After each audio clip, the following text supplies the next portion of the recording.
Alright, what is up, guys? So, this is the end of the year Christmas special.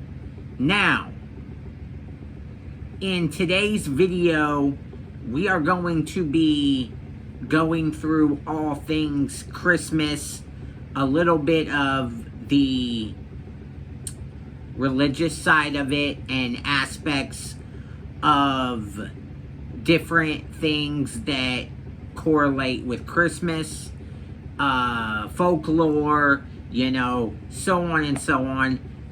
So, let's get into this video.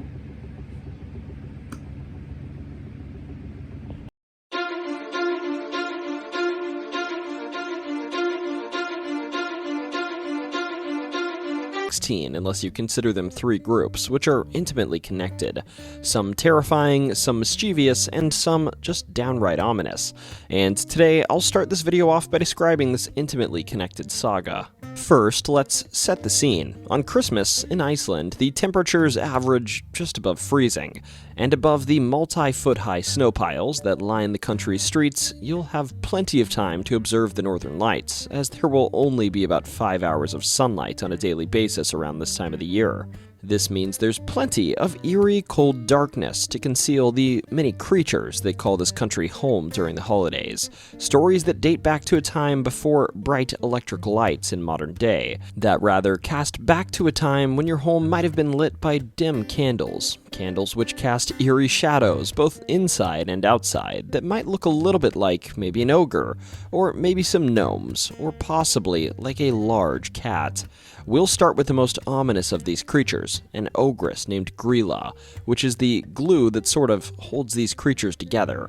Grýla, as noted, is usually pictured as a sort of troll or an ogress, or often sometimes just as a very ugly individual and a beggar.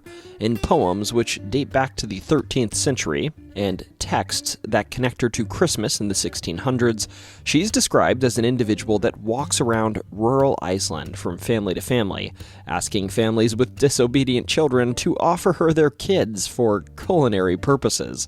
As for appearances, she's often characterized as having goat horns, long goat-like ears, having multiple heads, or having 6 eyes, like a Christmas-themed Upper Moon 1.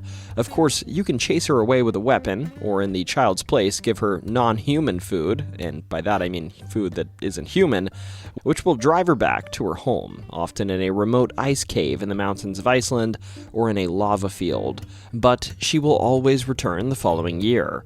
If you're unlucky, and you don't manage to drive her away, she'll of course toss your children into a sack, which she brings with her, bringing them back to her cave, where she will cook them into her and her third husband's favorite dish, naughty child stew. This said, while Grýla is perhaps the most menacing Icelandic Christmas figure, she's far from the only one. Rather, there's another group of Christmas creatures that are so pervasive that the Danish government, who governed Iceland in 1746, declared them illegal to talk about, which admittedly didn't get rid of the folklore, but it did make them or delivering gifts, and one by one they will visit Icelandic families and children, arriving between December 12th and Christmas Eve. Like their mother, they will come down from the mountains, often being characterized as looking like trolls, and proceeding into the towns of Iceland. That said, by the 20th century, these lads were less like trolls and more like miniature Santa Clauses with the height of gnomes, borrowing these elements from other cultures. Now, if you're a good kid, you don't need to worry. These men, at least in the modern versions of the stories, will simply give you gifts, placing them in your shoes you've positioned at your windowsill, basically like 13 Santa Clauses.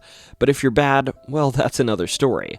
Not only will you get a rotten potato in your shoe, but you'll also be subject to the 13 horrors of these so-called Yule lads, which they bring down from the mountains every year. This horror part is why in 1746 the Danish government declared these Yule lads illegal, because they were literally horror figures, which would scare children into thinking they'd be taken and abducted into the mountains just like Grýla would do. Regardless, as far as the tradition goes, this all starts on December 12th, when Sheepcote Cloud, the first Yule lad, comes down to harass the family sheep.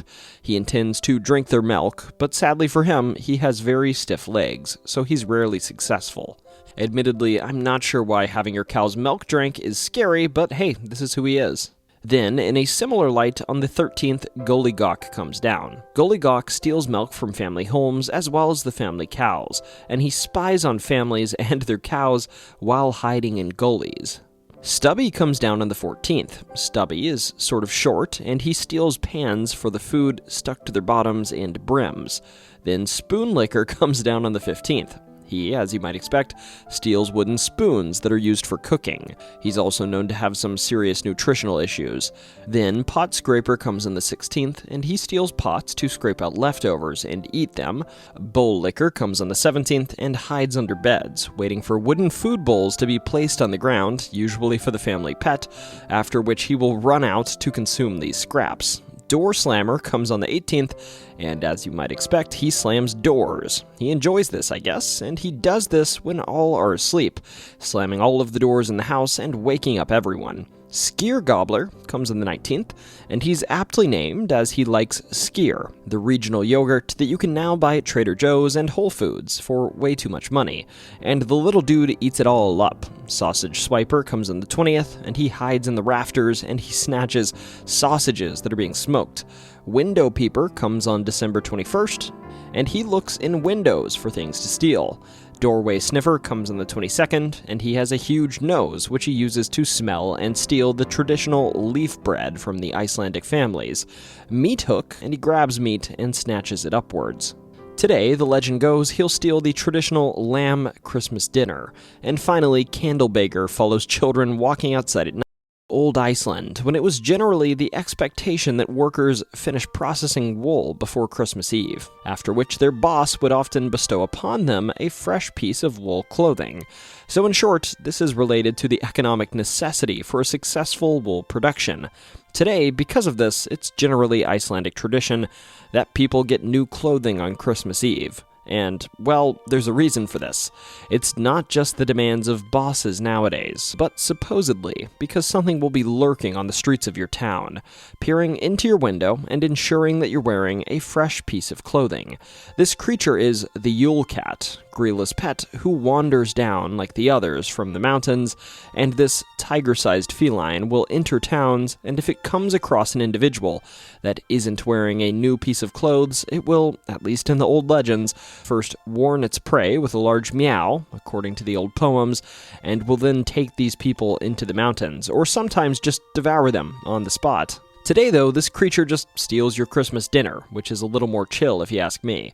As for the Yule Cat's origins, it's generally not clear if this story actually existed in Icelandic tradition prior to the first edition of Iceland's folktales being published in the 19th century.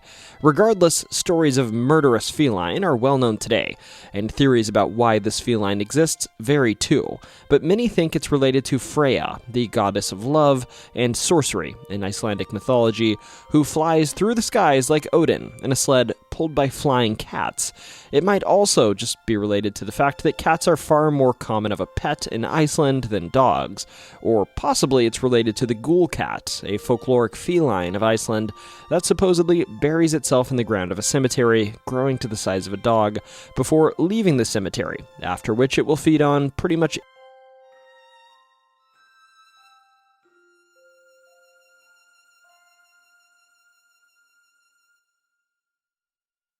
Next, we're going to move on to another interesting story. Not necessarily of a creature, but of a man that supposedly exists, that is not only intimately tied to Santa Claus's own origins, but has his own horrifying backstory. A man that in some cultures is said to accompany Santa on his sleigh, and whose entire role on Christmas night is to take Santa's place as the one who punishes children less deserving of gifts. A man known as Per Fwetar, or sometimes as Father Whipper. To tell you the story of Father Whipper, let me first remind you, St. Nicholas is often unofficially regarded as the patron saint of children. And why is this? Well, there's an old story about St. Nick that was first published in the year 1252, and this story, while gruesome, tells of a miracle performed by St. Nicholas and a crime committed by another man. The story goes that somewhere in eastern France, Belgium, or maybe French Switzerland, most often placed in Metz, France, there were 3 boys who together were traveling to a boarding school. They came from a relatively wealthy family, and they meant to make it to the school by day. But these children got lost in whatever city they were in, again, probably Metz, France, and they would stop by a local butcher or innkeeper's residence to ask for directions, or maybe a place to spend the night. Of course, most individuals they would have asked for help probably would have been amiable, maybe even offering them a bed or leading them to their destination. But this evening they were not so lucky. Rather, this man they paid a visit to could immediately tell these boys were wealthy, and fancying himself a quick profit, he would beckon these boys inside, where he would, let's say, do away with them, and depending on the story, he might pickle them in barrels of salt or cook them into a savory stew. Not exactly PG-rated stuff. That said, these boys, while very unlucky, were slightly luckier than this outcome would make you think. They say that while these boys didn't make it to the boarding school this particular evening, St. Nicholas, years later, would feel compelled to visit this inn, or butcher, and somehow realized what had occurred here. Then, through some unknown means, St. Nick would demand these boys rise up while making the sign of a cross, and sure enough, though these boys were either a very old stew or possibly pickled remains at this point, they would somehow be resurrected in their entirety. As for the man who committed this crime, the stories vary, but most say he was cursed to an eternity of penance for his crimes, being transformed into some ugly, ever-living figure, and simultaneously being forced to accompany St. Nick on his future annual Christmas Eve outings, becoming Father Whipper.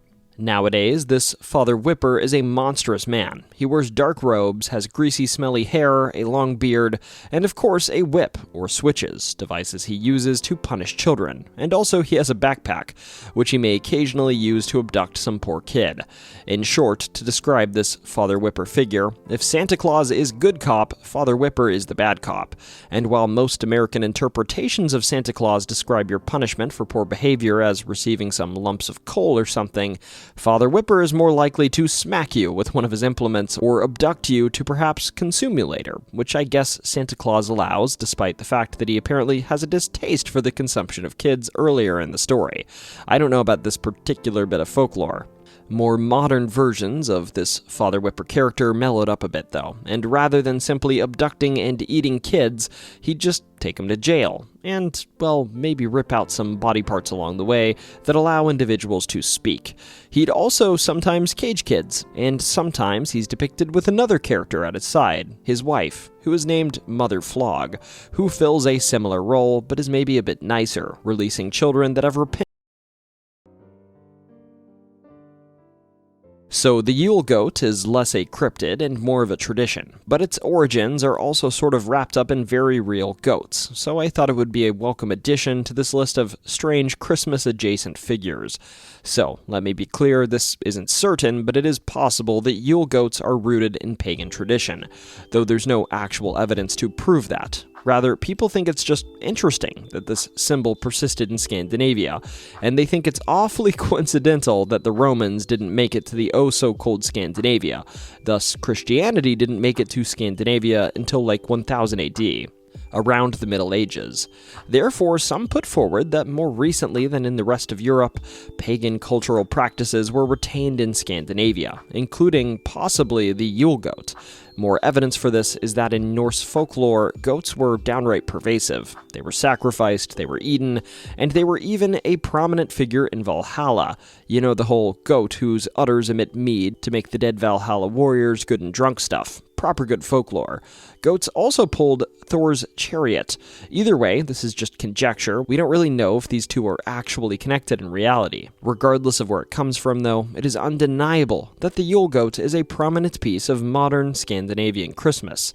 It's generally a straw animal tied with red ribbons. Often it's a small decoration tied up and used to dress a Christmas tree or on doorsteps, and traditionally these were made from the last sheaf of grain, as a symbol of the end of the harvest season. There was also sort of a game tied to these traditionally, where the Yule goats would be made and then hidden around the house for others to find, sometimes even on the roof of a home. And then this individual that found them would turn around and hide the Yule goat themselves, passing it on to someone else. Also connected to the Yule goat is the tradition of Scandinavian Yule bucking, where folks donning goat-like masks and costumes between Christmas and New Year's would parade door to door to Christianity sort of vilified the Nissa. Thus, in modern folklore, the Nissa is often portrayed as a gnome-like Santa figure, who goes from house to house, sometimes accompanied by the Yule goat, which in older traditions was an actual goat unlike the ones we just talked about, and just like in the past, families would leave out porridge with butter for him. And in return, the Nissa would ideally bring good fortune and a prosperous year ahead. This is a tradition that many people in Sweden still observe today. There are, of course, cautionary tales, though. One famous folktale tells of a farmer who forgot to add butter to the Nissa's porridge, or at least that's what the Nissa thought. Offended beyond reason, the Nissa promptly killed the farmer's best cow, only then to eat the porridge without the butter and discover the butter was actually at the bottom of the bowl. And then, realizing his mistake, he went out and stole an identical cow to replace it. Problem solved mostly, I guess, other than much of the art regarding this shows the farmer finding the dead cow and being confused because there was another identical cow. Then there's another story that tells of a maid who ate the Nissa's porridge herself, and was punished by being forced to dance with the Nissa all night long, which sounds whimsical until you remember he's supernaturally strong, immortal, and extremely petty. Today, for those hoping to minimize naughtiness and maximize good fortune, the tradition here remains simple though. You just leave out a bowl of porridge with butter on top of it on Christmas Eve, and you treat the Nissa well, and he might just treat you well in return, and it's widely believed. Keeping things interesting, I'm going to move on to another topic, which I'm just going to call the Christmas poopers, but I might also call what the hell is going on in Catalonia. Anyhow, in Catalonia, there's an odd trend, and we've sort of talked about this before, but there are two Christmas-associated icons that happen to poop out Christmas presents here. The first is a little creature named Tio de Nadal, or the Christmas log. He's a log with legs often found in the Catalonia region of Spain that literally poops out presents. This strange saga usually begins on the Feast of the Immaculate Conception, on December 8th, after which every evening the Tio is given a little bit of food and wrapped in a blanket to stay warm. Children have to keep this little log warm and feed him every night. And then on Christmas Eve, or sometimes Christmas Day, the log will be beaten, sometimes with a stick, or other times simply spanked over and over, which supposedly will cause the log to defecate, in addition to being sang one of the many poop-related songs regarding Tio de Nadal. I will leave my dignity behind and sing it for you here, just replacing a certain word that starts with SH with the word poop so that I can monetize this video. Here I go. Poop. Tio, hazelnuts and nougats, do not poop herrings, for they are too salty. Poop nougats, for they taste better. Poop Tio, almonds and nougats, and if you don't want to poop, I will hit you with the stick. Poop Tio! Yep, that's the song.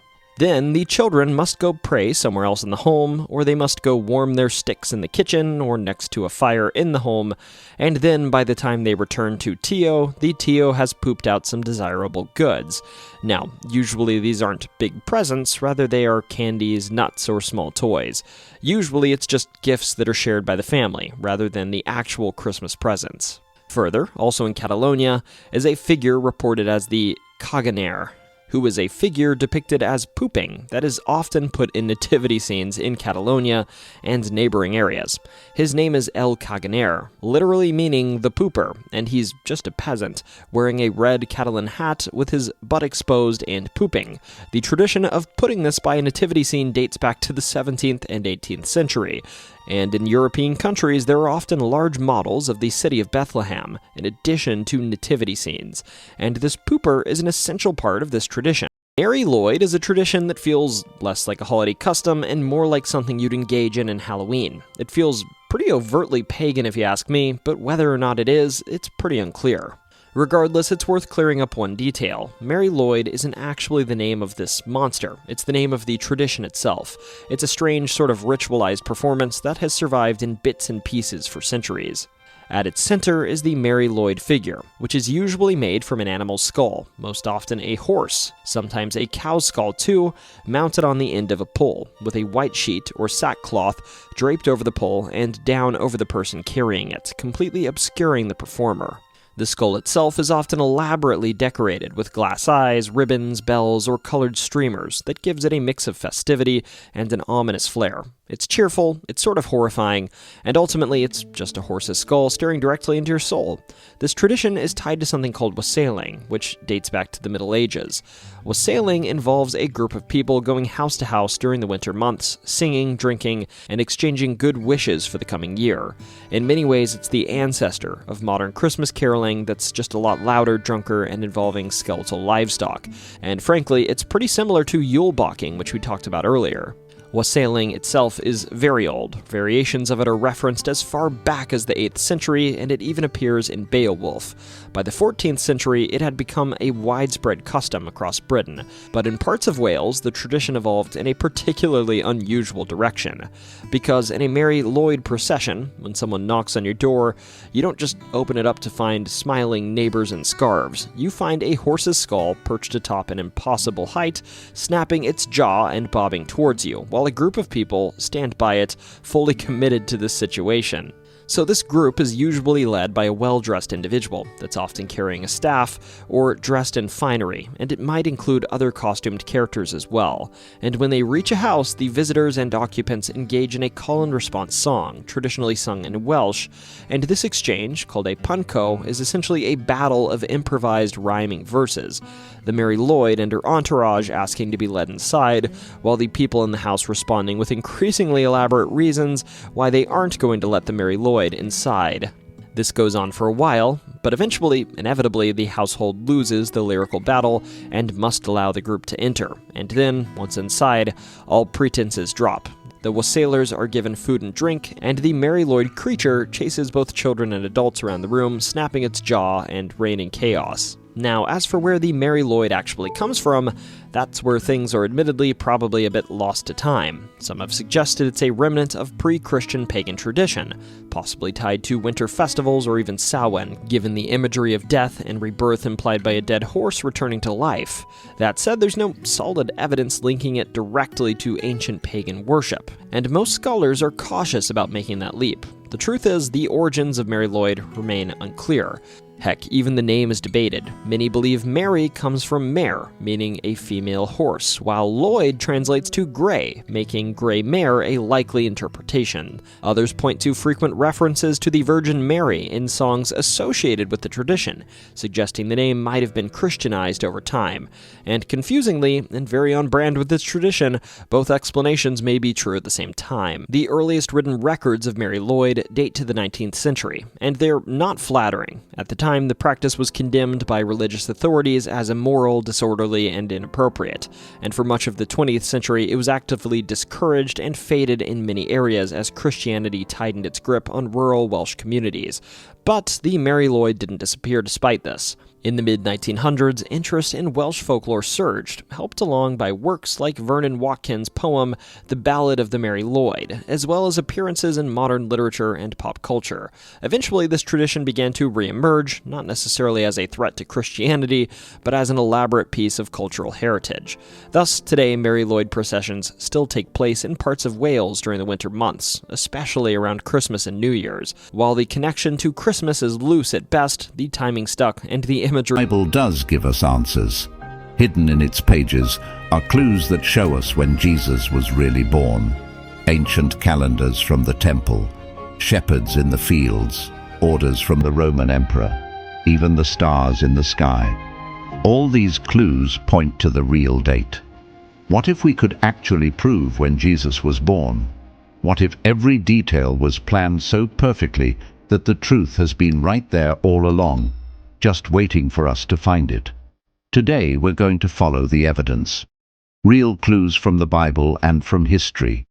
And what we discover is so clear, so precise, that it will change how you see that special night. The story you think you know is about to get a lot more interesting, because when God sent His Son into our world, nothing happened by accident. Let's start with what the Bible actually says. Luke tells us about shepherds watching their sheep when angels appeared to announce Jesus' birth. Matthew tells us about wise men who followed a star from the east. But neither gospel gives us an actual date. No December, no specific month. The exact day is never mentioned. Jesus' birth on this same day. They turned a Roman holiday into a Christian one. There's nothing wrong with celebrating Christmas on December 25th. It has brought joy to people for centuries. But if we want to know what really happened, if we want the full picture, we need to dig deeper. The Gospels don't give us a date, but they give us something better. A timeline. Real details that let us calculate backward to find the answer. The key isn't found by looking at Jesus directly. It's found by looking at John the Baptist. The Bible tells us exactly how many months separated their births. If we can figure out when John was born, we can know when Jesus was born. It all starts in the temple with a priest named Zechariah doing his regular duties. What happens next starts a countdown that leads straight to Bethlehem.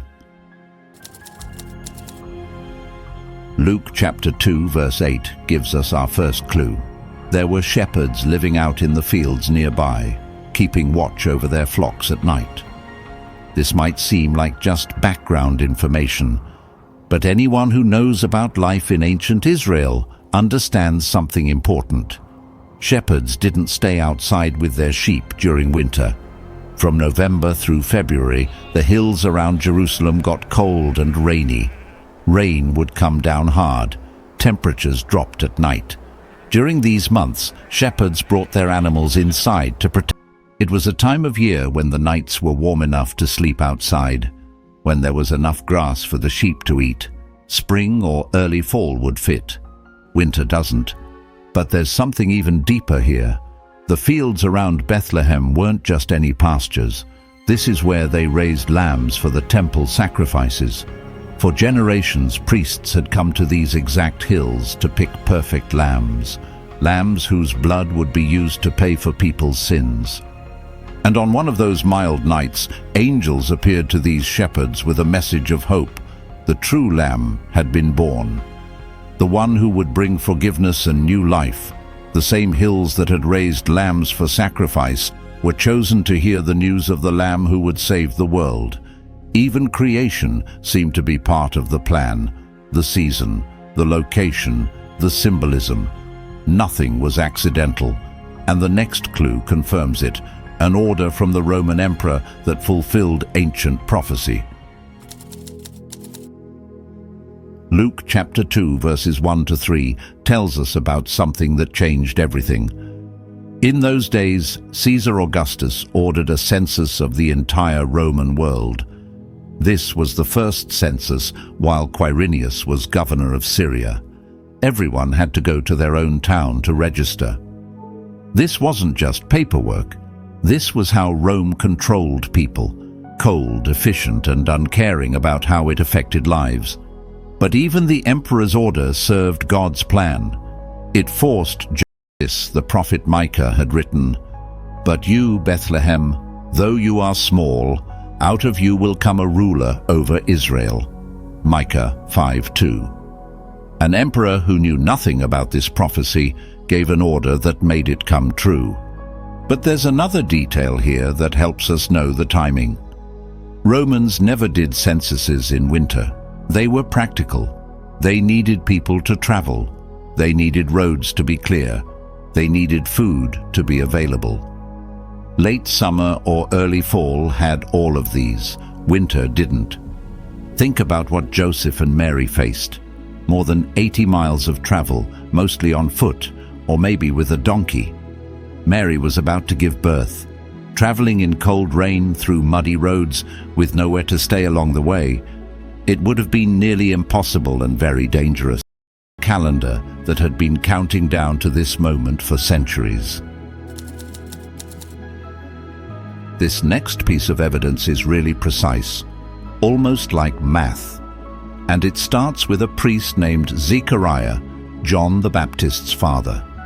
Luke 1:5 tells us that Zechariah belonged to the priestly division of Abijah. This detail matters more than you might think. The priests in Israel worked on a strict schedule. 1 Chronicles 24 explains how King David divided them into 24 groups. Each group served in the temple for 1 week at a time, from Saturday to Saturday. They kept this rotation all year, except during 3 big festivals, when all 24 groups served together. Abijah's division was the 8th group. Historical records and Jewish tradition help us figure out when they served. In the year scholars call 5 BC, the rotation started in early spring. By the time we count through the first 7 groups and the Feast of Unleavened Bread, when all priests served together, we get to Zechariah's turn in late May or early June. But it gets even more specific. The week right after Zechariah's regular service was Pentecost, another major festival when all priests had to be in Jerusalem. This means Zechariah served 2 weeks in a row, his regular week plus the festival week. Luke 1:8-13 describes the day and fire at night. God who met them in the tabernacle, the tent where heaven touched earth. But the festival season actually started 10 days earlier with the Feast of Trumpets, Rosh Hashanah, on the first day of the 7th month. Trumpets would sound all across Israel, announcing the beginning of the holiest time of year. In Jewish tradition, this feast became known as the day of the king's coronation, when God's rule over creation was proclaimed. Now imagine this. What if Christ was born during this sacred season? What if the King of Heaven entered the world as trumpets announced his arrival? What if the Word became flesh exactly when Israel was preparing to celebrate God's presence among them? The symbolism becomes perfect. Emmanuel, God's presence with us through his Son, appearing during the very days when his people celebrated his nearness. The God who once lived in a tent in the wilderness was now sending his Son in human form, living in the ultimate tent, a human body, the eternal stepping into time, the infinite becoming limited. There's a practical side to this too. Luke tells us that when Joseph and Mary got to Bethlehem, there was no room at the inn. Why would inns be full? During the fall festival season, Jewish families from all over would travel to Jerusalem and nearby towns to celebrate.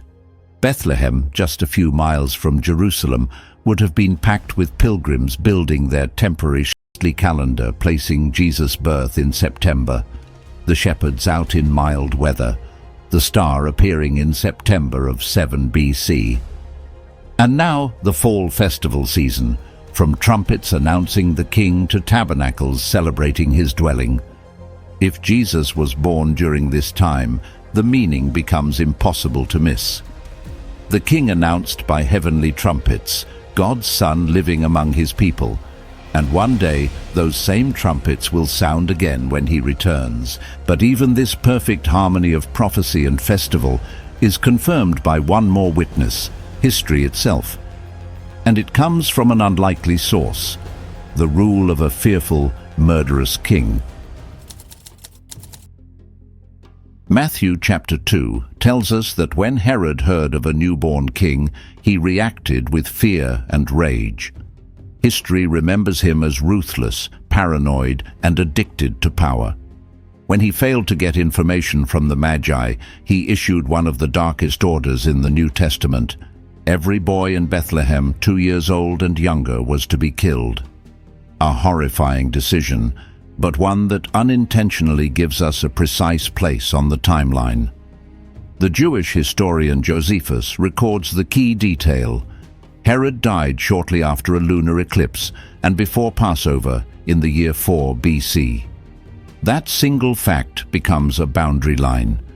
Jesus had to be born before that eclipse, and not just weeks before, long enough for the Magi to travel, for Herod to realize he'd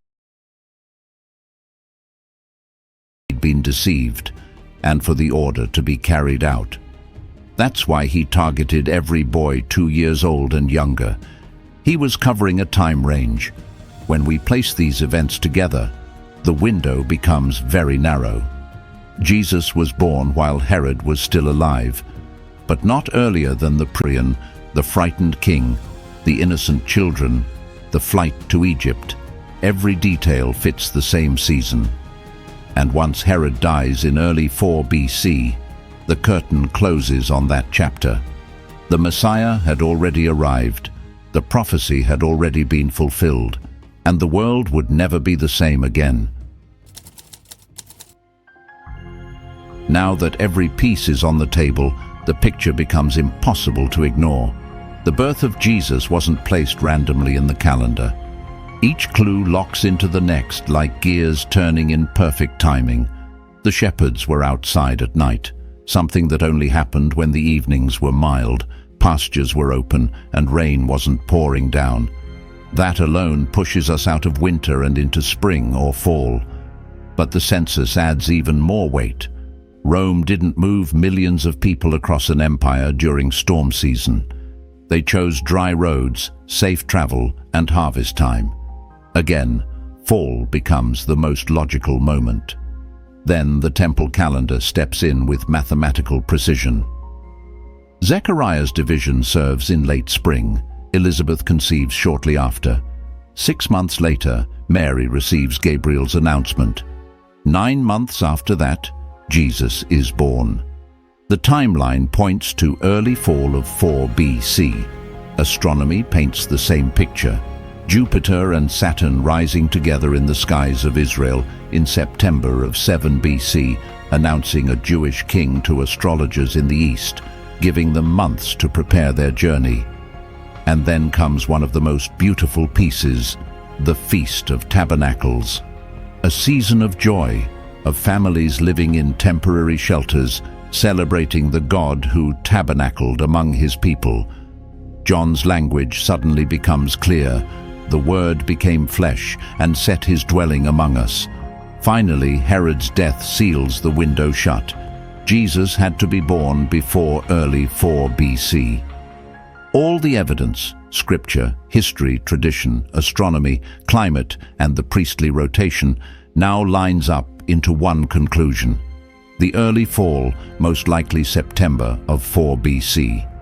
Even the rest of Jesus' life fits the pattern.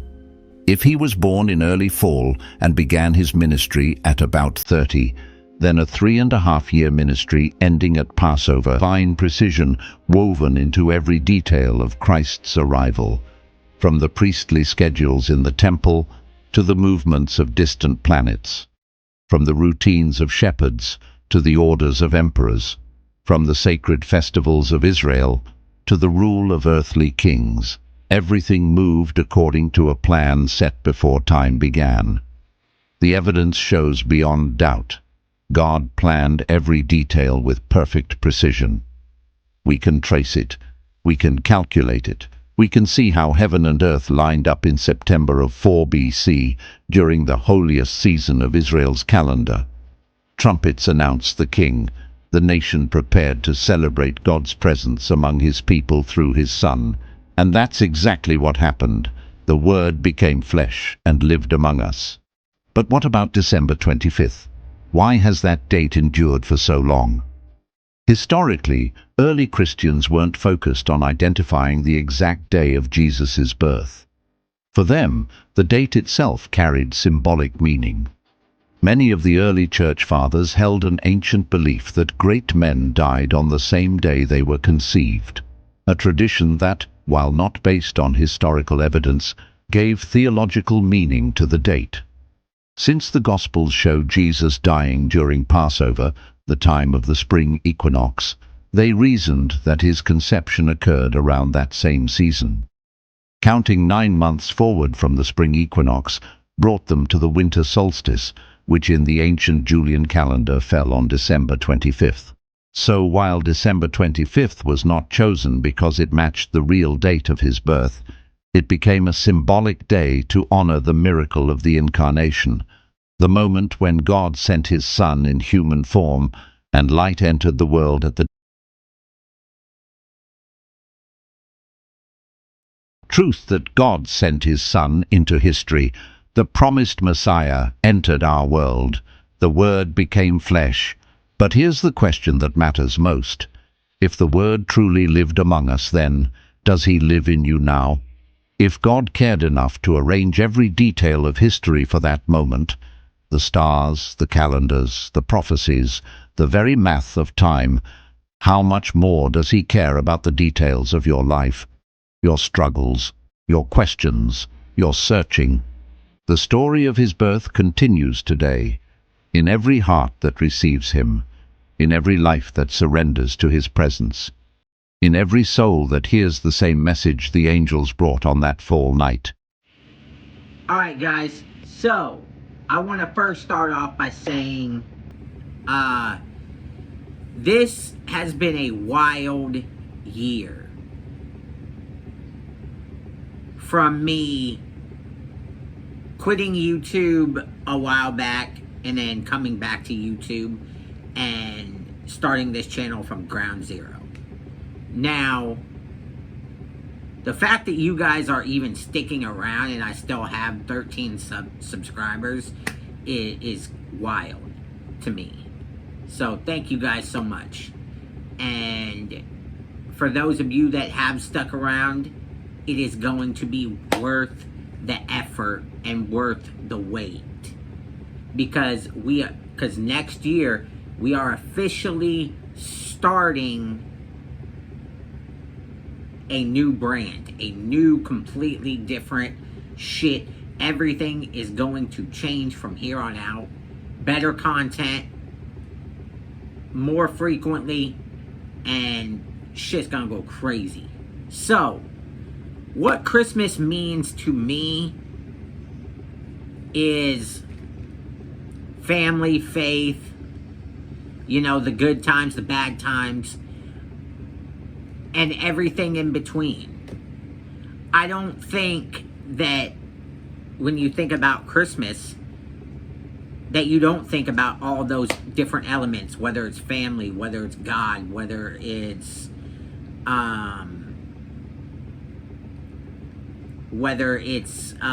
giving a gift to a loved one that you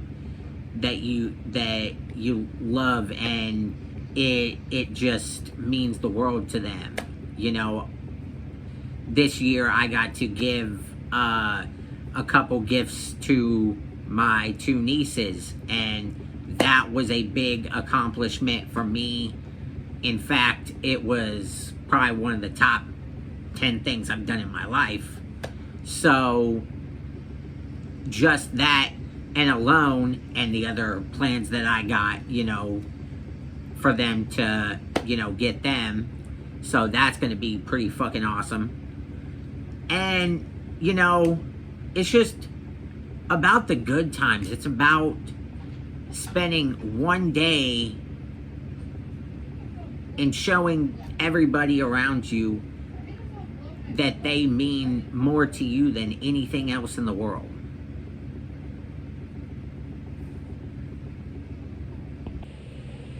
And that's honestly, to me, what Christmas means to me.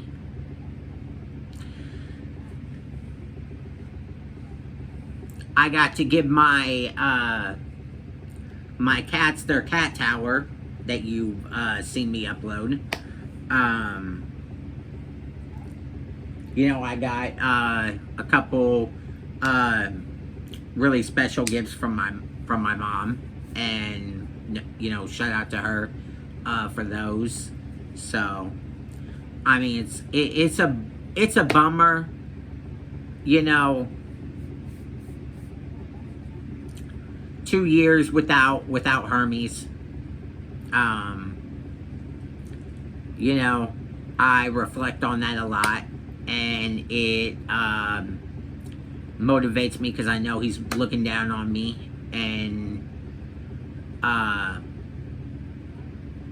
he's gonna be a big part of why I continue to push this brand.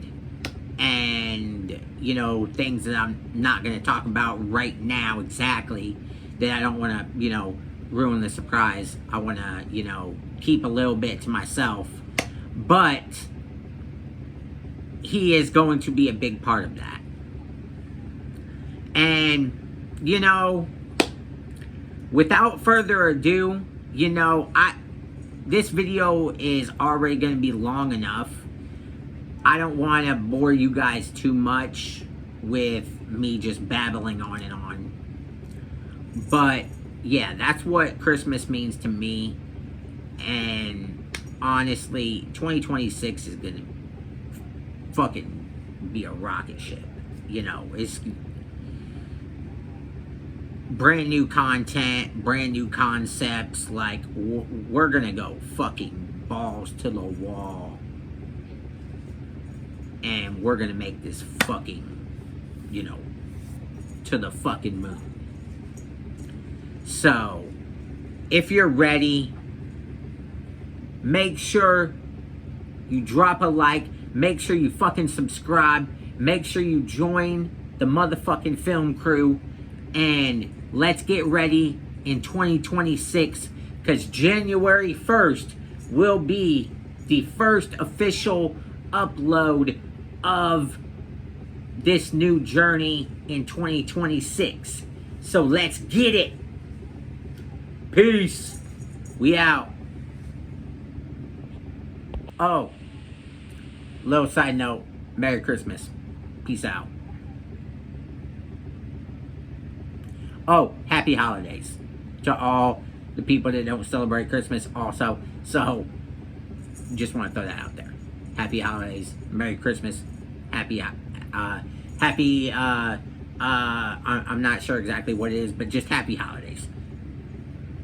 Lose myself, spend a couple days with nobody else, holding in my breath just to see if I can find you in my dreams. Oh, I'm getting